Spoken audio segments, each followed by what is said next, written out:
Dobro jutro. These are two of my forwards I know in Serbian language. I'm happy to be here. I'm quite nervous to be with you. It has been a longer time that I haven't spoken as one person on stage. So yeah, I've brought. I didn't brought my red nose. I didn't find a red nose here in Belgrade. So they said, oh, red noses are really difficult here. So, so I'm a red-nosed clown as well.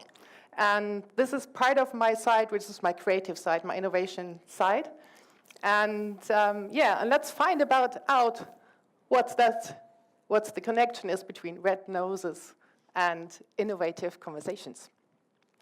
And yeah, what is the nonsense about meetings? So the Scrum events aren't real meetings. They are designed as work sessions. So if you have got a feeling that some of the Scrum meetings are feeling like a meeting, then there is something wrong. So meetings are events where you feel like, okay, you waste your time, you produce no value, not for yourself and not for the client. So you're following a plan rather than doing something which really makes sense for you. And so if you think about the Agile Manifesto, about the first principle, it should be individuals and interaction should be more important than plans. So, so we have to do something about meetings, and why is it so difficult to change something about that? So what I bring to you today is 4 new perspectives on ideas how we can come from nonsense meetings to more innovative conversations, which we really want to have. I've learned that here in Serbia, there are 2 things which you have already, and I'm really curious to learn more about that. We had a Certified Agile Leadership course in the last 2 days, and we have been here in last November as well. And I've learned 2 things. A lot of Serbian people are really creative and love to sing. And another thing I learned in the last 2 days was you love to mingle. So people come before our course and they talk to each other and they socialize. In Germany, we have to say, okay, please come beforehand and don't be only punctual, sit together with people. I think that's a normal thing you do. So, so that's already a huge asset you have.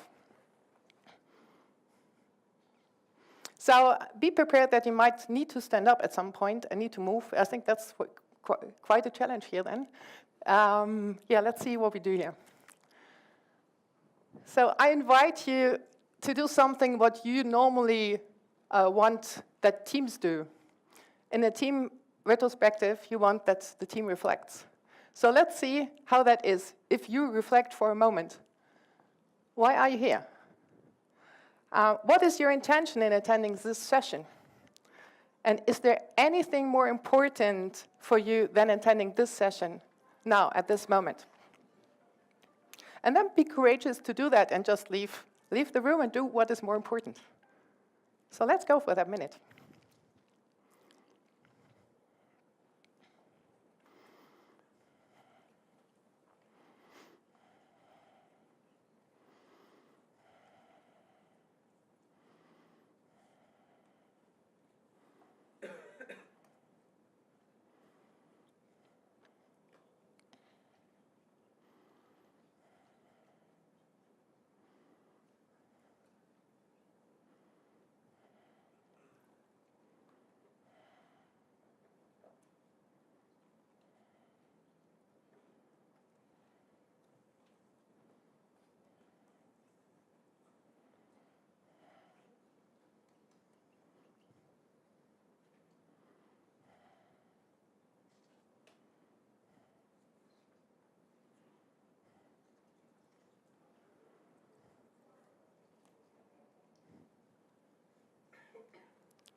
Thanks for doing this experiment with me.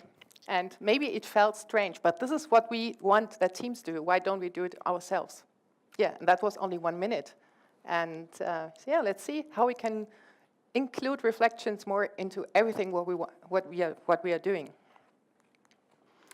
So I want to present myself shortly. So I'm an agriculture engineer. That was my first education I had. I worked for a long, long time as a trade fair and conference organizer, organizing a conference for 4,000 people at that time.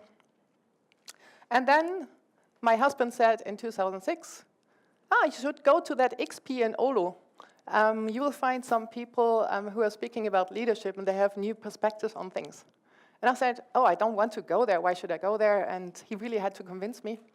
And then I went there. And I said, okay, let's have a good time with each other and do some vacations after that. And I really had a wonderful time there. It was really a start of a real new period in my whole life. I found a new home, like the Agile community was really having the same values than me. I wanted also to create new workplaces where people have fun and where they can enjoy their work and where we can really produce results and be effective in our work. And as well, take care for ourselves, take care for our families, have a good time. Yeah, you see the HBDI, which is there on the right, it shows my way of how I solve things. So everybody of us has different kind of preferences how we solve problems. And diversity is key for having innovation. So my way of solving problems, you see that is very in the yellow sector. And the yellow sector is looking for courageous new ideas, being curious to know new things, and and also breaking old patterns which are not useful. And the red sector is collaboration and working in a team, being in contact with everybody, and being supportive to the system. So that's my way of doing things. And that's what you can await from this session. You can't, if you want to have a knowledge session here, then it might be not the right thing. So I'm also in 2010, I was getting my CSM and did my CSB recently. I'm doing, with Olaf, who's sitting here on the front, I'm doing the Certified Agile Leadership course and workshop. And I see myself as a healing catalyst and a systemic coach. Since 2003, I had my systemic education, and this is my way of how I see organizations. I want to really make a difference. And these are the 2 books you can find on LeanPub from us. Yeah, so I want to have my first question here, and you can now, in MatchAbout, you can interact with me. What's your level of curiosity here when you're at that point now?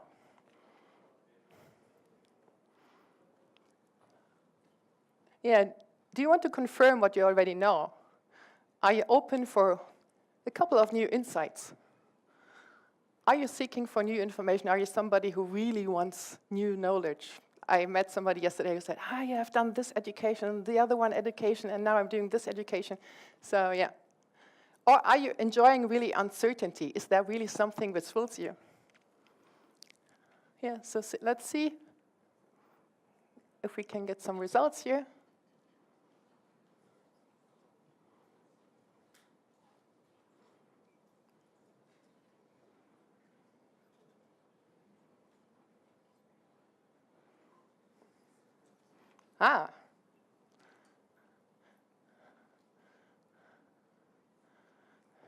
There are more than 11 people here inside here.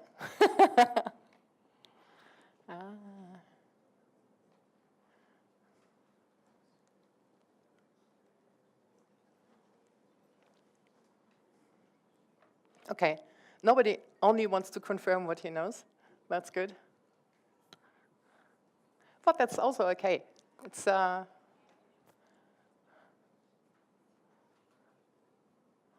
okay, most of the people, you're seeking for new information. I think that's cool. So I can deliver that, and we can go back to these slides.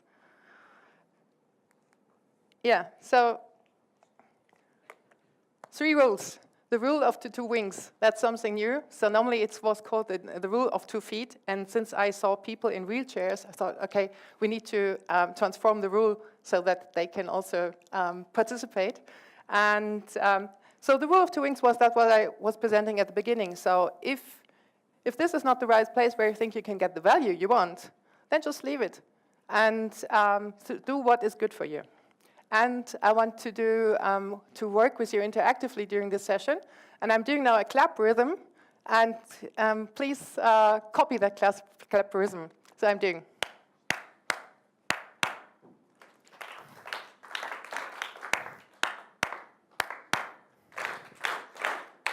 That's cool. So if you hear that rhythm, then you just turn your attention back to me. So that's another way of working with big groups.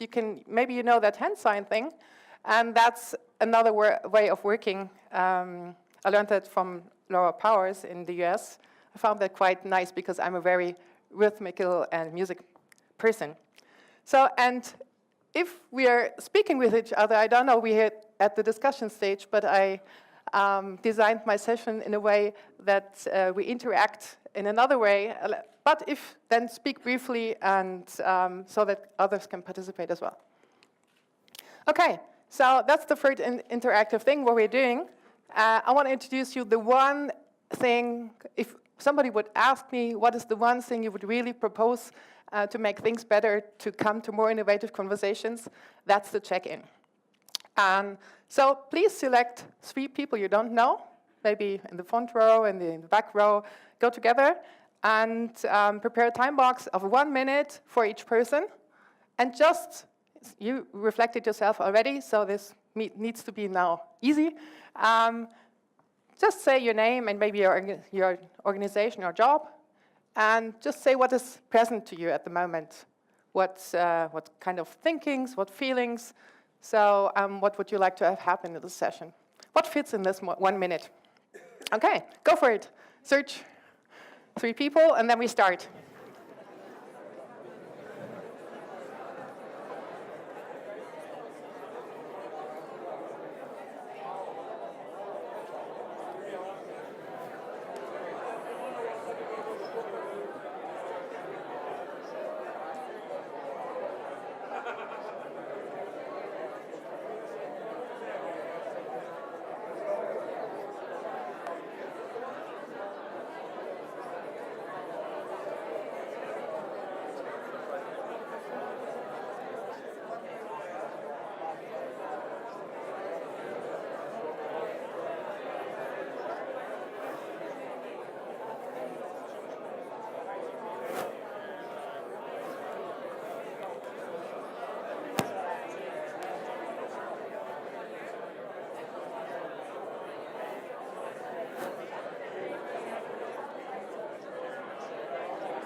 This function, this is cool.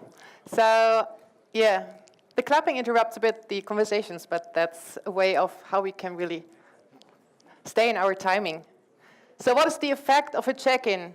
Normally, you might take also a longer time in your team to do that, and maybe to include it in any kind of event you have. You can do that also in a daily. You can do it in a retrospective. And what is it? It's a way of checking in with yourself, a moment of awareness, a moment of self-management, where you can really say, okay, am I really making a difference here at that moment? A moment to check in, maybe if you're totally stressed in your body, then you can just feel it in that moment. And a moment of pure listening that reminds you, yeah, a lot of the good value of conversation is about listening and not about consulting the other person. And the second thing is for the team. What is the effect for the team? It's really that feeling, we had this in our course, that feeling that we are all human, that we are all equal. So, and we want to collaborate on the same level. And it's a safe space to express your needs. It's a space really to express what you really want. And it's trust and relationship building. That's what we are needing. That's the base of every innovative conversation, so that we are really feeling free to risk something. And then it's also a space for conflict resolution. So if you're really having a conflict, if your communication is stuck, do a short check-in with everybody. And then just go around everybody has got to say, and you will see that will solve many things. So how and when to use it? Let's have a short session with your neighbor, 2 minutes. How could you use that? In which kind of event, what you're doing? So just speak with one person which is just next to you.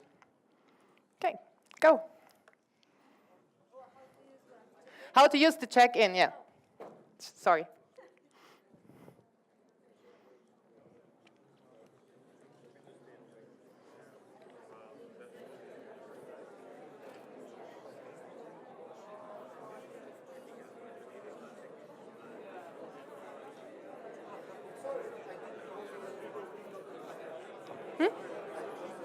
People did not understand the task. I repeat. So speak with your neighbor how you can introduce this idea of having a check-in in one of your activities, in one of your meetings you have. Yeah? Is that okay?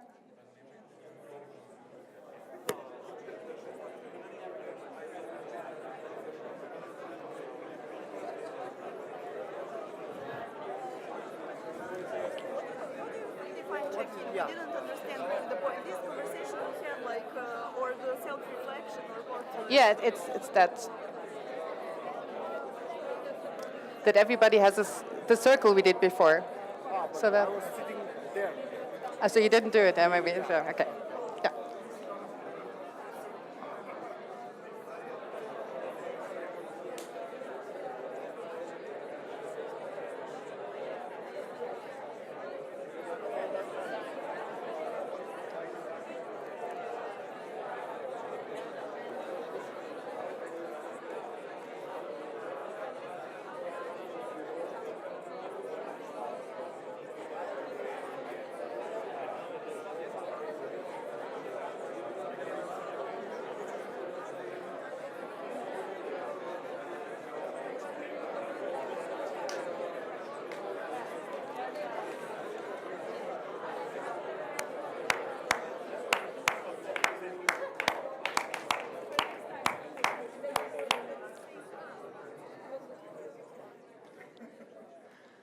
Yeah, I think you get the slides afterwards, so you can still come back to one of the points I'm having. So let's go to another idea. So circles improve relationships. So how can you include those circles, doing those circles, that everybody has a say in your meetings? So that was the first new perspective, to get more to innovative conversation. Let's go to another one. So nonsense meetings is really a global problem. It's not only that you're having that problem, it's really in many cultures we have the same problem and we don't know how to solve it. So these are the usual tips you get. So have an agenda, send an invitation, invite the right people, have a facilitator, agree on rules, and if possible, don't use no mobile phones and no laptops. That's a bit difficult in IT, but yeah, especially in planning sessions where you have the whole backlog then. Okay, but these are the new normal tips you get. So we have another question, so let's see.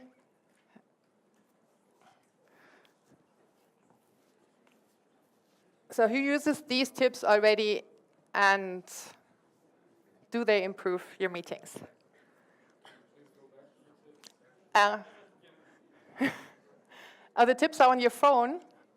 I should be on your phone still. The tips. Yeah, maybe I can't. Yeah, so I can repeat the tips. It was have an agenda, send an invitation, have a facilitator, no mobile phones, no laptops. Have a goal of the meeting, agree on rules.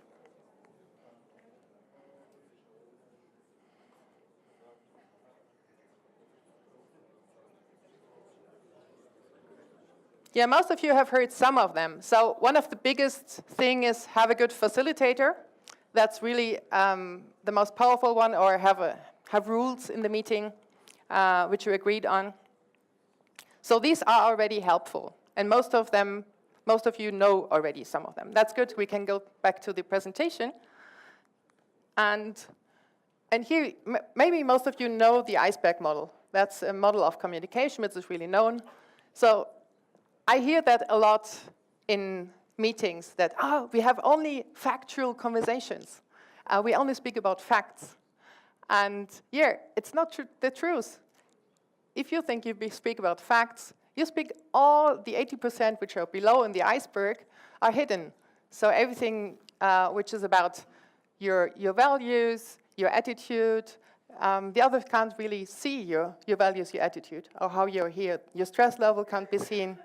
Your thinkings, there's a lot of unconscious also inside of us, which can't be seen.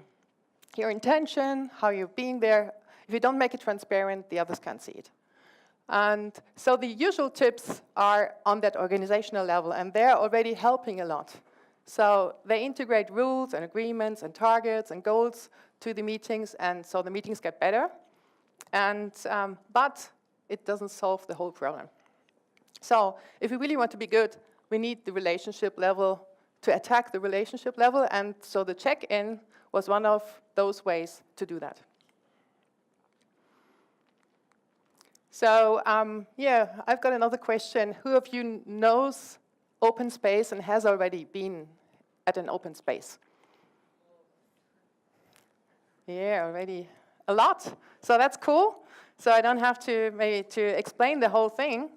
So Harrison Owen in the 80s, he organized big conferences with thousands of people, and he found out that the most effective conversations are happening in the coffee breaks, where the people can just easily go to a person and say, oh yeah, I want to speak with you, and just speak about what they're interested in.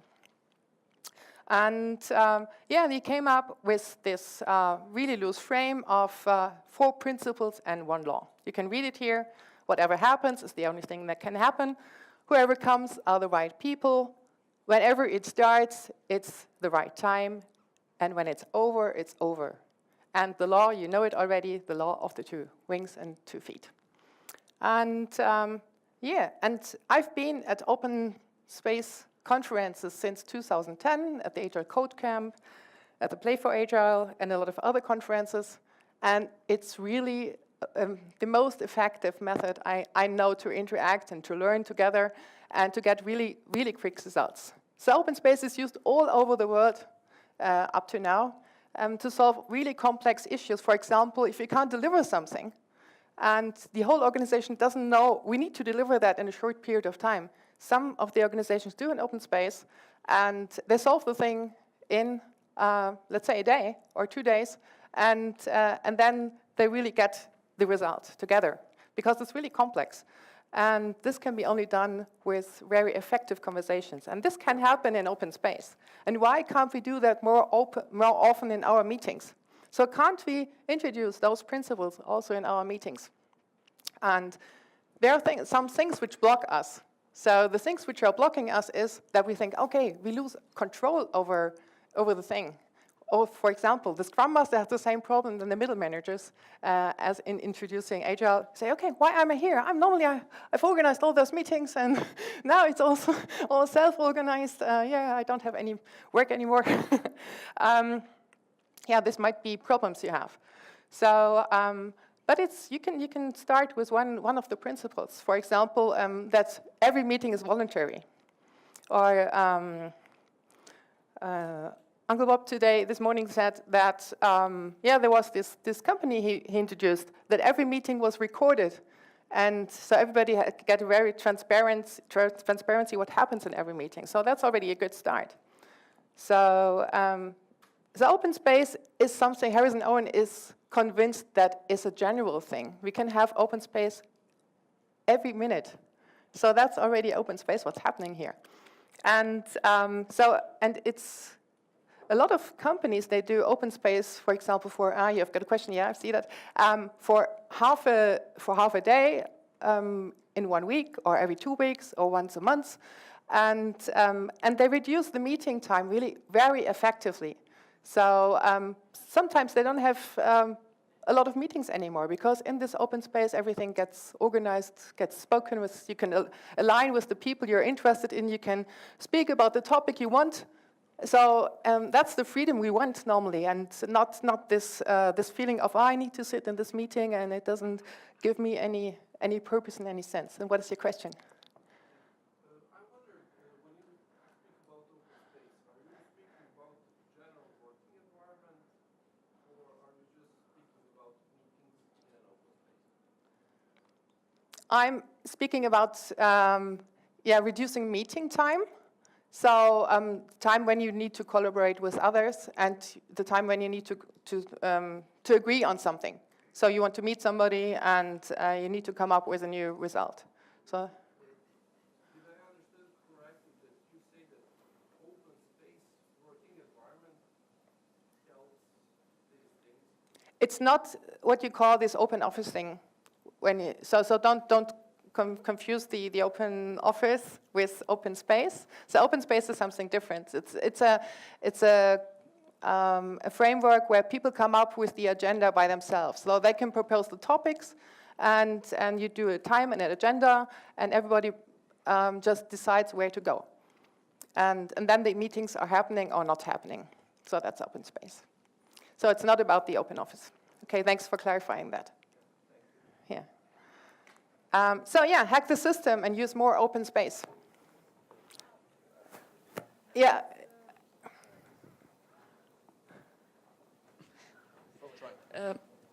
Yeah, it works.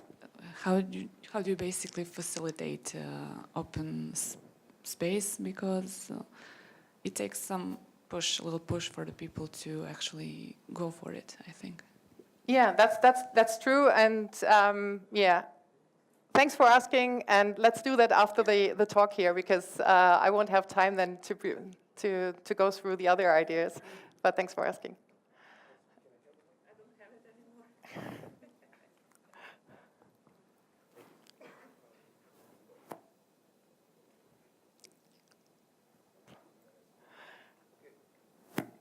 Can you hear me now? Yeah.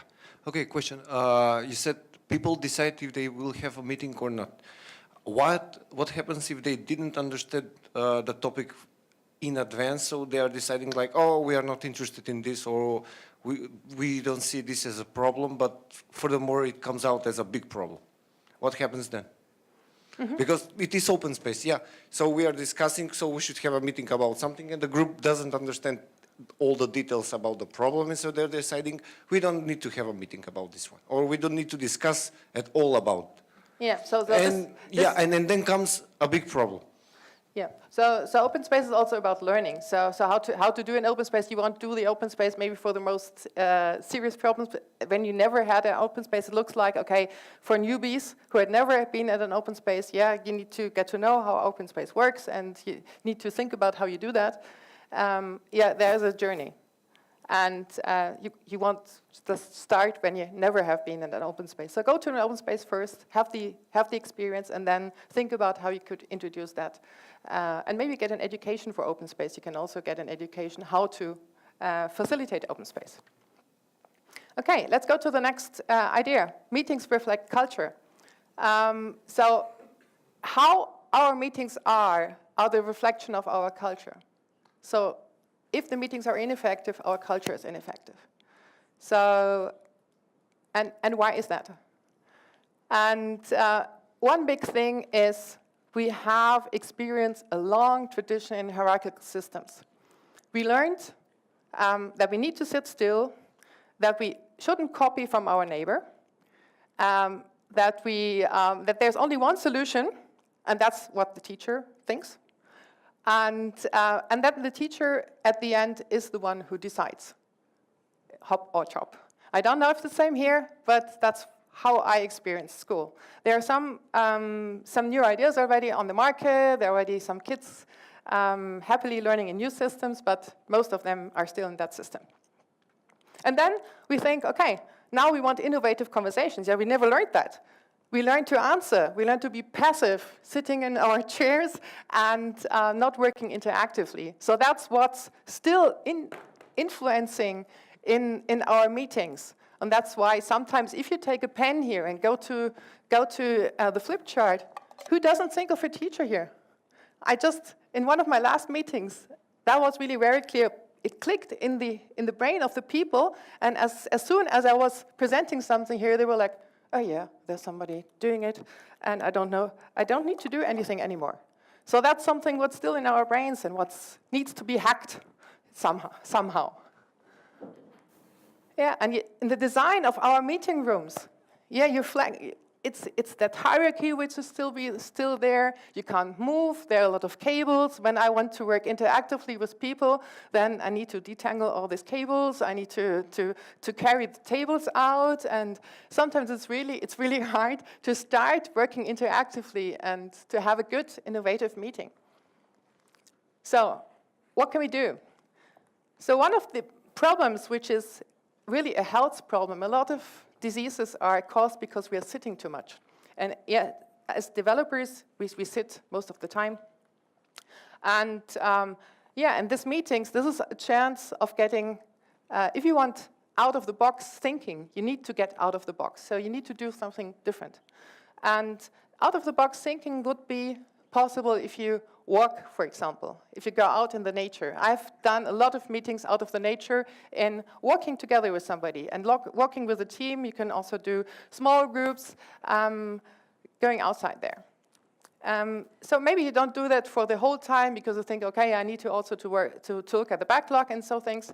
But you can introduce it a small portion of motion and going outside somewhere, maybe for the check-in or do something.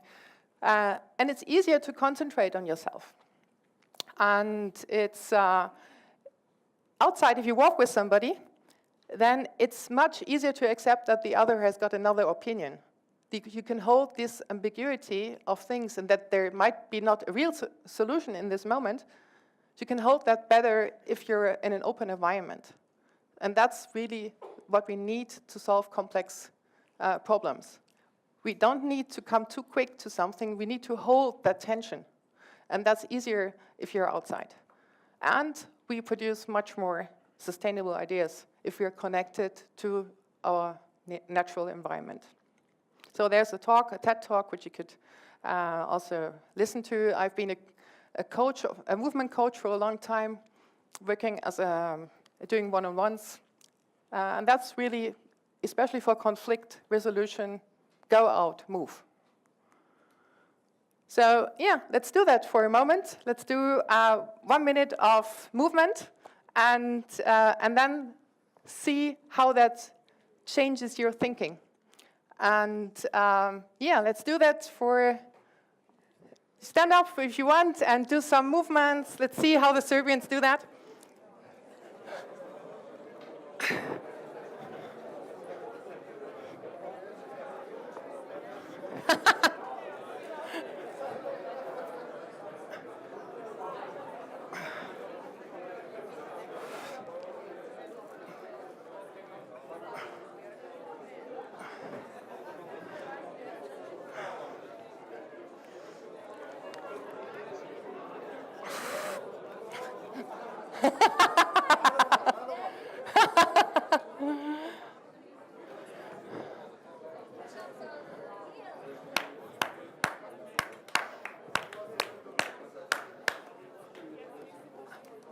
So thanks. So use some time now to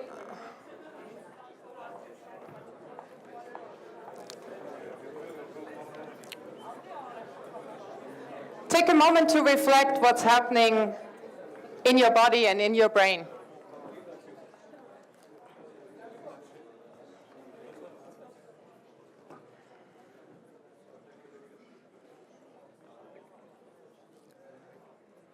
To feel more energy, more oxygen. And there might be a better idea now upcoming. So this is happening normally when we are under a shower. Also, after some movement and then this relaxation of the shower. And there's where most of us get the cool new ideas. And we can integrate that in our meetings. So let's go to, that's the third thing. So get creative and integrate movement and experiment with that in your meetings. And you can do it in a short period of time. So most of the meetings are very ineffective, and instead of sitting there much too long, you can do 1 minute, 2 minutes, 3 minutes movement. That's not a big thing, but you will get better results. So the last thing I would speak about is how can we as a person influence the result of a meeting? If we are ourselves, and this is the red circle there, if we are in a bad mood, if we have experienced something which was really painful for us or stressful for us, and we are not in balance, we are thinking of 1,000 ideas, we are not concentrated, not focused, and then this will influence all the other persons around us. So this will influence the meeting. You will see if most of the participants are not prepared for the meetings because there are too many meetings, you can't prepare for the meetings, so you just go there, and then you feel insecure, you don't feel good, and that influences the outcome of the meetings. So that's happening. So what we need is more slack time.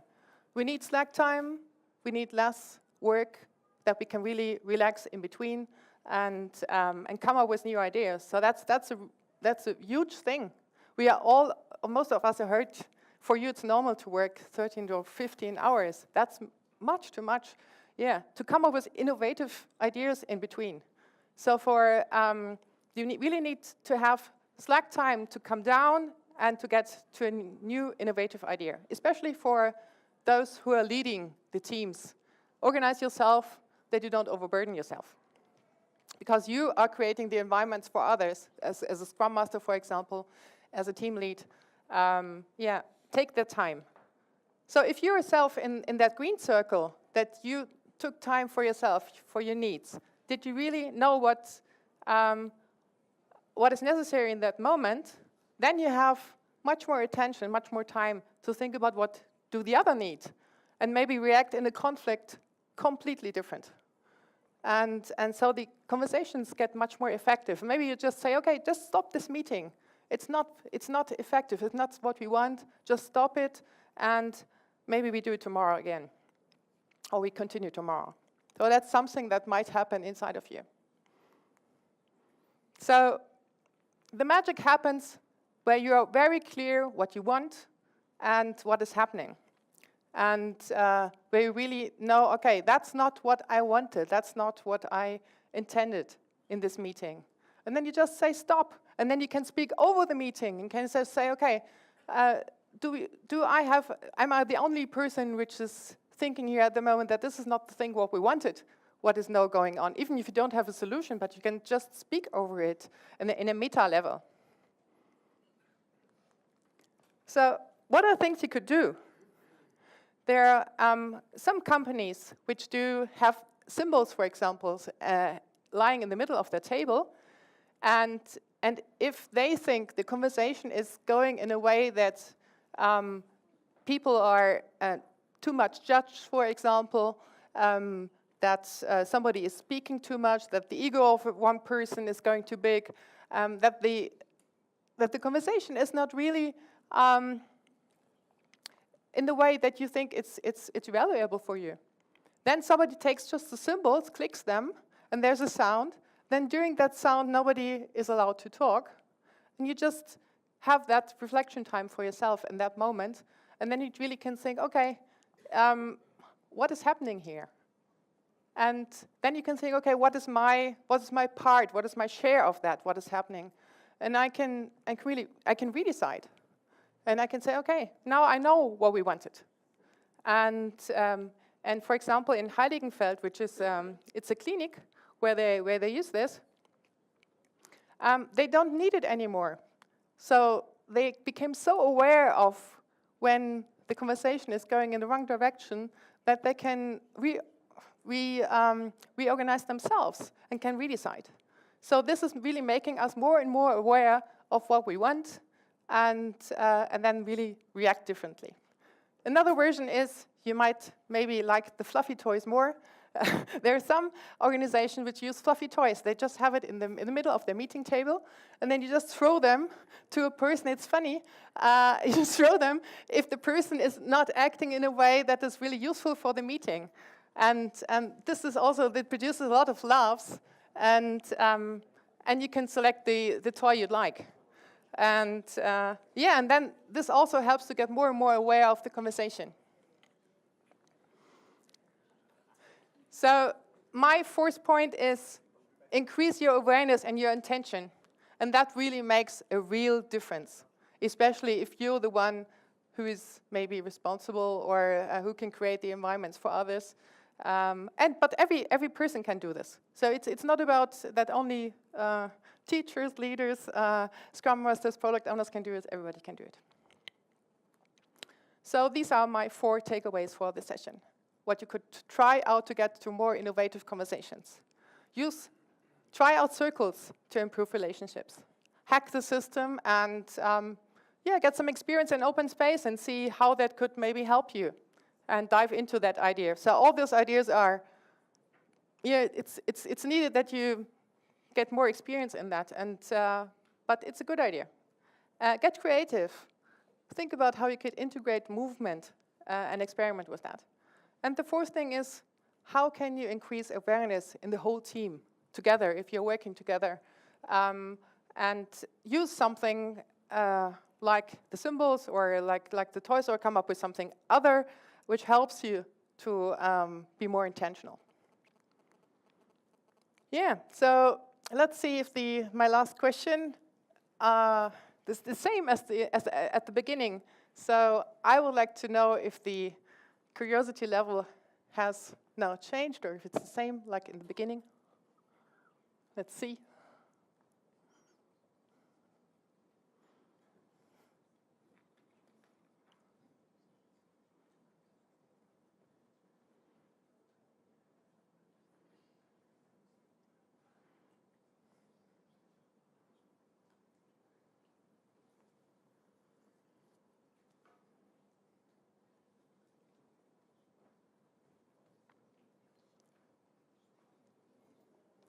Yeah, I think it's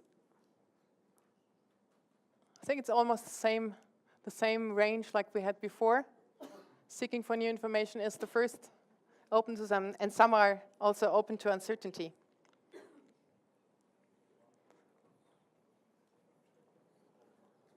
Yeah, some of you wanted also to confirm what you already knew. That might not be here in this session. But you can get it in the other sessions, I'm sure. Yeah, get back to the slides. Yeah, so I wanted to solve now my puzzle that I had in the beginning. Yeah, what is it, the meetings which make no sense? It's about that we don't sense anymore, so we can't react in the meetings. So they're nonsense because we just shut down our senses. And the best would be if we would be able to integrate also our weak sides, our creative sides, and to really show up as a human being, vulnerable, normal, human, and that's what we want. We as an Agile community want more human work environments. So be more human. That's my last thing I can say. Thank you.